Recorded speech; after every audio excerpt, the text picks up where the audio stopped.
This is very important. In a post-iOS 14.5 world, we are shifting, and an emergence of the TikTokification of all social media, we are shifting in a massive, and I mean massive, shift in the way that we all grew up with social media in the last decade.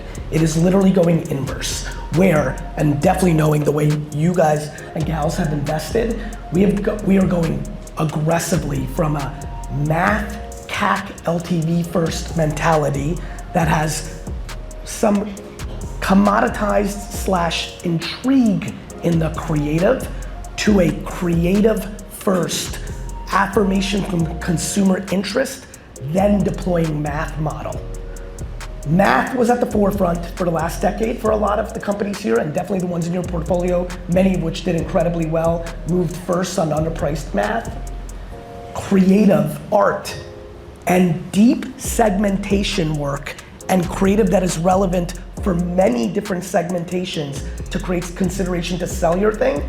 Let the algorithm work what it does for its own self-interest that gives you insights to what creative is actually resonating, then refurbish that creative to something I call brandformance and allow the media to play after you confirmed the creative because you posted it organically and got the insights, both quant and qual.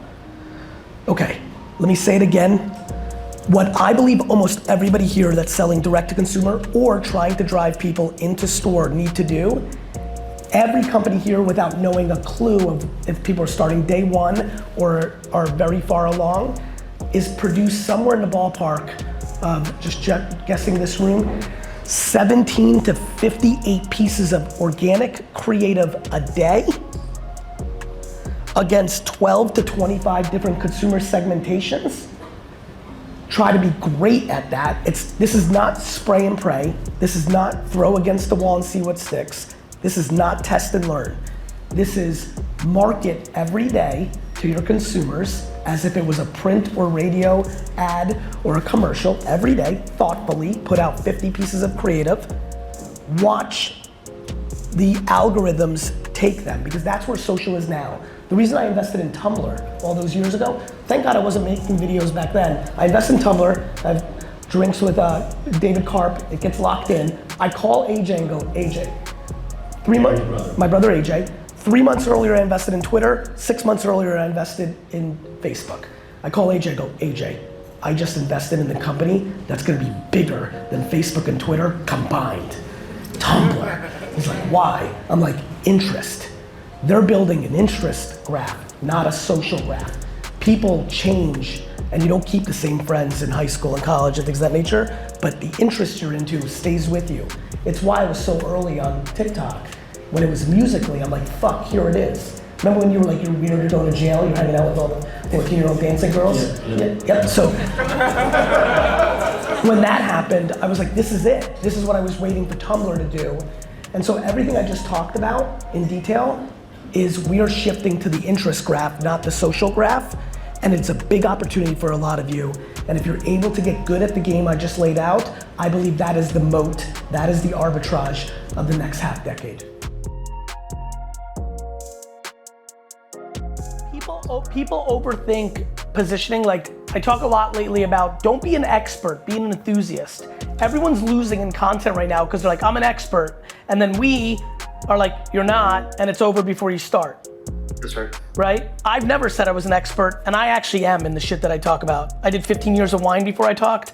I did 30 years of business before I talked, and never say the word expert.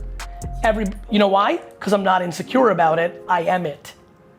Everybody else. So practitioner would be the word that I would correct, right? Right. I'm a practitioner. So what I think you need to do is not worry about positioning. When, you know, back to, you're right, too many people worry about the positioning because they think that's the thing that gets it done. It's not. It's the truth that gets things done. Whether you're an expert or enthusiast or influence, you know, people are like, I'm not an influencer. I'm like, cool. Like, people call me everything. I think I'm a fucking motivational speaker? I do not think I'm a motivational speaker. Do I think many people position me? Sure. All of it's irrelevant. It's all about what the actual truth is. You are actually not just a tenant. You are a beacon of the community. You're all these things, and when you start talking, then things happen. I was on 2 meetings, I'll give you an example. I was on 2 meetings today, both which were clients that don't know me. They know my teams. I was in 2 of them today, which is not that often, by the way, that this happens. We're getting bigger and bigger and bigger where I'm not the only one selling clients in, and I rarely service clients. So I was in 2 meetings, ironically today, it made me think of it. Do you know what my takeaway was from both meetings? Oh shit, Gary really knows what the fuck he's talking about. He's not just the mascot of this company. That wasn't me positioning. I didn't start the meeting with like, I'm the CEO. Like, I just talked for 30 minutes or went back and forth. Get a seat at the table with no positioning. I'm JD. That's what it is. Right, That's I'm right, JD, yeah. motherfucker. That's who I am. But when you That talk, works for me, actually. I know it does. I just also often But you gotta remember. We'll also ask you to leave. That's fine too, but you gotta remember, for all of you and for everybody who's watching at home, if they were able to watch this, it doesn't matter what your title says. It matters what you do. When you say something, do you back it up? And so don't overstress how you're positioned. Just talk that talk. Here's why it works. If they're smart, they'll know. I win with smart winners, and I lose with dopey losers. If somebody's confused about my merits after I'm done talking about a subject, that's not on me, that's on them. And honestly, I use it as a filter for me. And by the way, sometimes it doesn't land for me. And I walk out and be like, because I never talk about anything other than exactly what I know. So if it doesn't land, there's some political reasons they don't want to hire us or work with me or like what I said. There's some other things going on. That's not my worry. I'm not in the business of convincing. I just move on.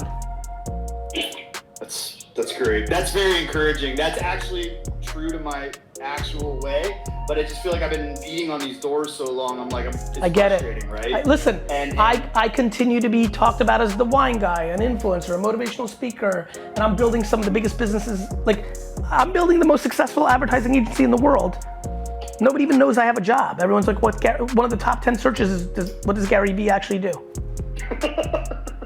Like, you know, so like, fuck that noise. Like, people are gonna judge, like, it's irrelevant what people think before you start talking.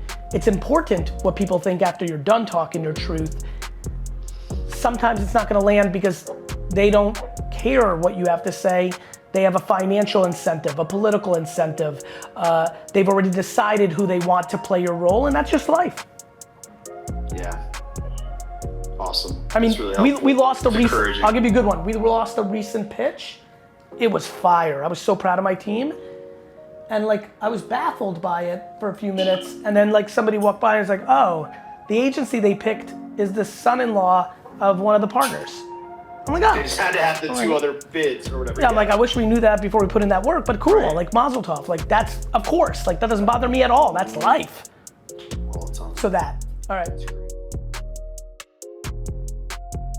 The same great things that could happen to you on TikTok, which is, just so everybody knows, your brand might not have a TikTok presence. You decided this talk inspired you to maybe instead of no. Your first post can do well. That was unheard of for a decade. For a decade, you had to spend ungodly amounts of energy and effort to build a list, followers, to give you a chance. Now the creative is the variable, not your ability to build followers. This is the biggest. That's massive. It's massive. It would have been TikTok emphatically 6 months ago. The TikTokification is Meta. I mean, Facebook Reels is performing better for me than anything. Facebook Reels. And that's because you're first in the pool.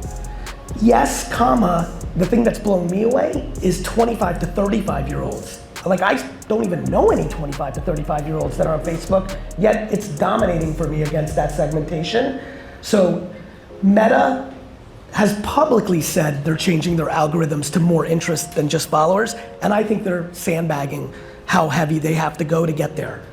Snap, I think, is gonna get much more serious about Spotlight. Intuitively, I believe that. YouTube Shorts, for a lot of businesses here, is actually probably the most interesting, because if you know how to name and title your creative, it also shows up in the search engine, and YouTube's the second biggest search engine in the world. For a lot of you, that's where you can showcase your products.